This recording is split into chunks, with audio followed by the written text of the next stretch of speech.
My name is Hannah Lowe. I'm a women's love and relationship coach. I love what I do. I work with women and help them understand themselves, their bodies, and their relationships with men. Above all things, my greatest achievement so far is my relationships.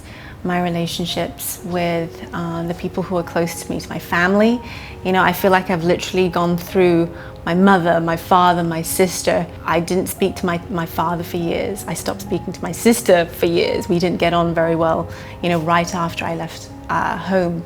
And even my mother, we went through a lot of stuff together. So I'm really proud, honestly, of all the work that I've done with them and also in my relationships, like my romantic relationships. I've come to a place where I'm with a partner who is absolutely my equal, who celebrates me, who I celebrate, and we've things that you think, okay, that's it, I'm gonna leave, you know, I can't deal with this. But actually all those things have strengthened.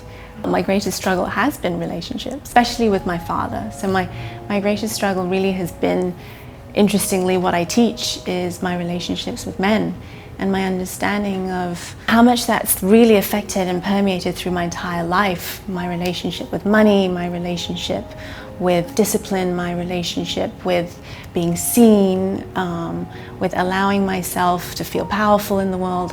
It's really affected everything.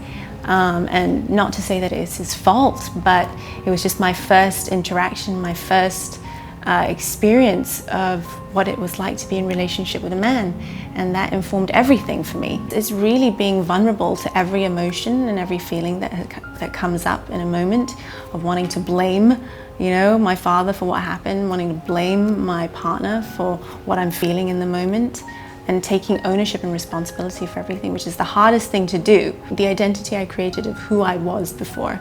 So who I was before is that, you know, this world that I live in is wrong and isn't right because of men and because of what men have done, you know, and it's been really difficult to let go of that and being true. That's been the hardest thing. Actually, the more I've let go of it, the more love has come through, and really that's what I believe our work is as women, you know, is that we can hold this container of love that's totally unconditional if we can let go of our blame and if we can let go of our judgment of what should or shouldn't have been. So this photo was at a moment where I was in the States and I went there with literally nothing. And that's why I say it was kind of naive, because I thought I'd be able to find work there, and then I realized I'm a model and a TV host, and I don't have many other skills other than that, and I had to really face and be confronted with the fact that I felt like I didn't have any skills to offer when it really came down to it other than my face, you know, so it was really confronting for me. So this picture is a picture of me and these two women who were really my anchors and my inspiration for what it would mean to be a powerful woman, to hold women's circles, to remember actually the truth of what I have and who I am as that being valuable, not what I look like.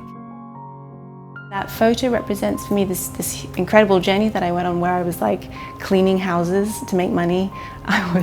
Because I had no money, even like struggling to get babysitting jobs, because it's not easy to get babysitting jobs in the States. Worth was at an all-time low, and I had to find like who I really was outside of this. I had spent so long, you know, like putting out into the world as my value.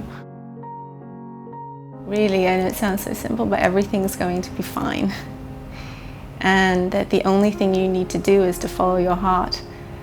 And you know how to do that, even though, you know, you question it, but that following your heart and following your intuition is the only thing you need to do in any moment, and it will lead you to a place that's more magical than you can ever have dreamed up.